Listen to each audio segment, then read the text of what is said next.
Chris O'Falt of IndieWire, and we are at Sundance 2025 here in the IndieWire Studio, presented by Dropbox. I'm here with the team behind the new film Rabbit Trap. Got a writer, director, and cast on the couch, and the Spectre of Vision producing team here in the back row. And we're going to jump right in with writer-director Bryn. Inspiration for this story? Oof, there's a few. Yeah. I mean, I grew up. Trauma, I think, is probably Trauma. Yeah, I mean that's what's in there. That comes out. If it's in there, it comes out. That's kind of the message of the film. You know, you might try to bury something, but it'll grow. You know? I grew up really loving the folklore of Wales. My father's Welsh, and I grew up loving the illustrations of Brian Froud. He's the guy that designed Dark Crystal and Labyrinth, and he wrote these amazing books about fairies and goblins and pixies, all the folklore of the Celtic part of the UK. And for me as a kid, these things were real. They were just an extension of nature, and I really related to them as a kid. Like, oh, there are little beings that have sprouted from nature, and they have desires and longings and wishes, and they were more complex to me than just metaphors or superstitions and stories. And that's always been in there for me, this idea that nature has a will, that nature longs for something. It longs to be heard and seen and connected with. So I think that was actually the starting place. I kind of started with nature and the idea of consciousness within nature coming to meet us, because we're not separate from nature, and we're expressions of it. And I really wanted to make a film that uses that kind of fairy tale logic to connect us with the secret bits under the soil, the energy that's going on around the world. You know? That's a pretty weird esoteric answer, I'm sorry. No, it's perfectly. That's really where it starts. But because it becomes real. It becomes real in the form of genre and horror, and these things become. Yeah, real. I mean, I love genre. I mean, we say genre, like all kinds of weird fiction, whether it's fantasy, horror, sci-fi, fairy tales. For me, these aren't stories about fantasies. You know? These are.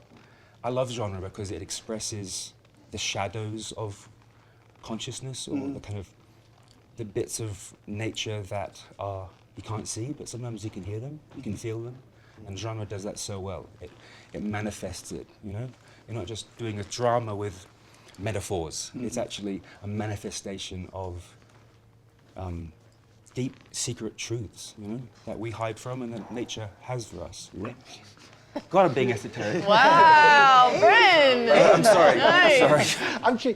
I'm quite high. I want to talk to the producing team, because you guys have brought a lot of great indie horror films here to Sundance. This is a very interesting. I imagine you hear this. This is a great idea. Probably is a good script behind it. What's the process like in the development of taking a director fairly early in his career, and that leap of faith of like, no, we're actually going to make. We're not moving from developing to greenlighting. Is it getting the cast involved? Is it just some point a leap of faith? Well, the genesis of it was a colleague and producer on this, Elisa Earis,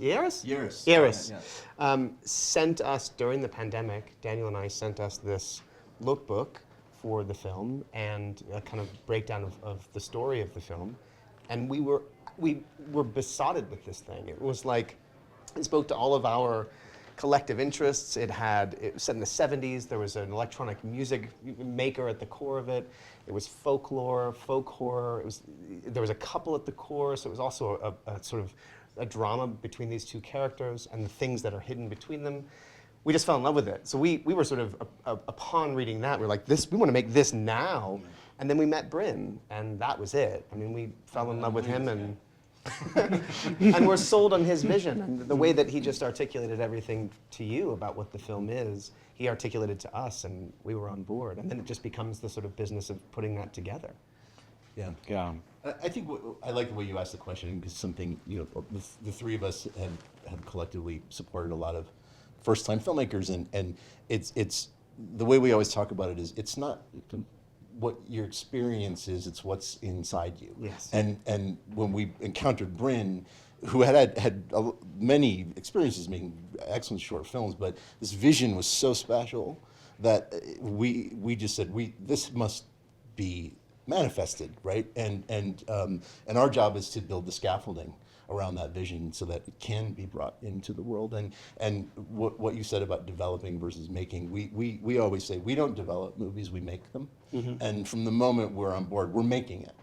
And that may involve working on the script, but we don't think, the word development suggests something tentative. You have to commit immediately and remain committed. And when we read this deck, we were like, let's start making this right now. Yes.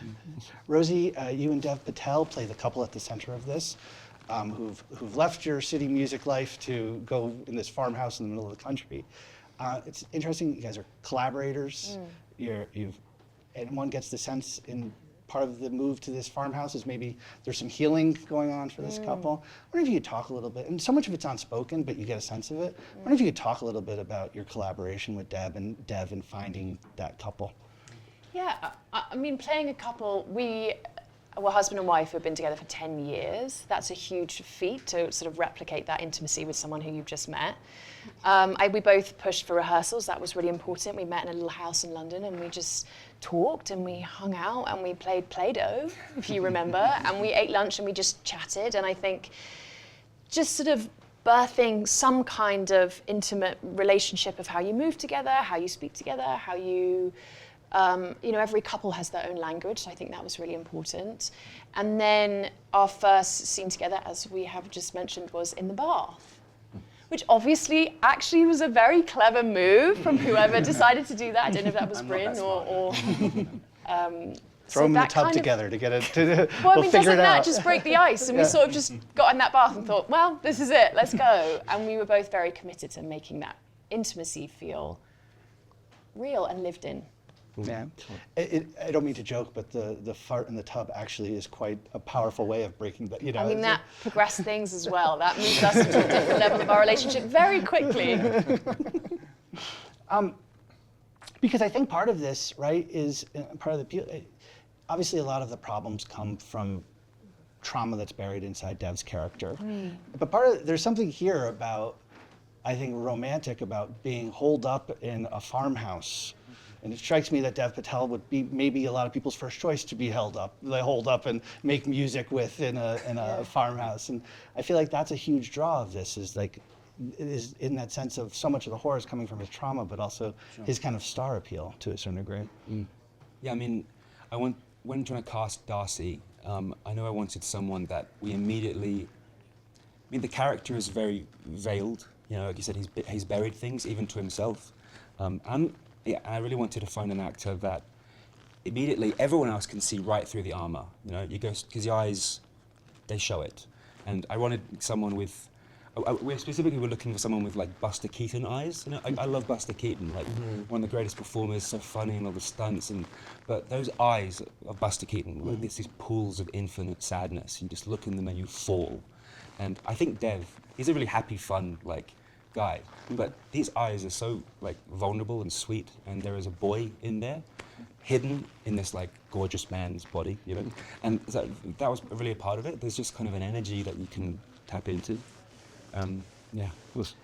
Bryn and Jade, I want to talk a little bit about Jade's character. There's an ambiguous thing here because it's old, young, super wise, super capable, but then there's this innocent child, and then also turns out to be kind of manipulative and dangerous.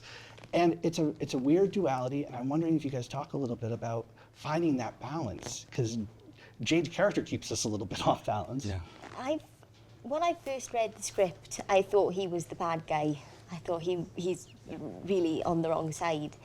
But I remember as we filmed it, I kind of felt I was really torn. I didn't really anticipate how I would grow to love him and understand why he was making the choices that he was making.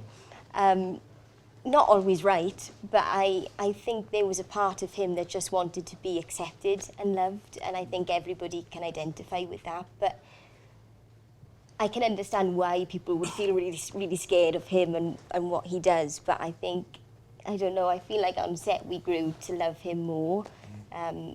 And yesterday, hearing the audience laugh at things that we didn't anticipate them laughing at, I think was quite interesting as well. I anticipated those laughs. Oh, did you? I didn't. maybe intentional. Yeah, some of them, yeah. 'Cause I mean, it's also, we didn't want to make a dour film.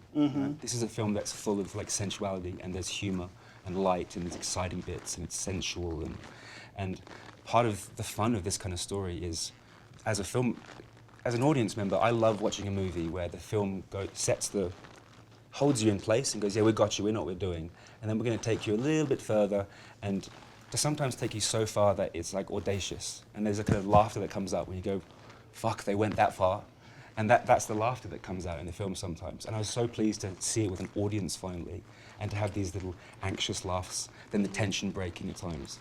And this is all by design, because I wanted to make a fun film that was also heartfelt and dark. It's a risk to make a film with like tonal shifts, even within a scene. There's one sequence that starts, well, that's too detailed, but it is risky to make a film with these tonal shifts, and that was a risk. I don't know if they all work, but I really enjoy them, and I want to see more movies that play with tone and not just genre, you know? You know, I saw this movie back in New York right before I came to Sundance, and it actually was the first movie I saw after David Lynch passed. And I feel like, and maybe that was on the forefront of my mind, but there's an element here of what you want to do with sound, and story coming from sound, and the spirit coming from sound. And I mean this as a compliment. There are very few artists, Lynch being one, who think of movies in this way. I was really interested in a story about things that you can't see and things that you don't want to say, and it made sense to do a film that, because sound is this invisible thing that moves between us. Right now, like, you can't see the words I'm saying, but they're reaching you, and they're going into your brain, you're comprehending them, they're making you feel things. Like, this is a spectral exchange that's happening right now. So it makes complete sense that sound and the supernatural go hand in hand, you know? It's a great way to express the unseen parts of nature. That is sound.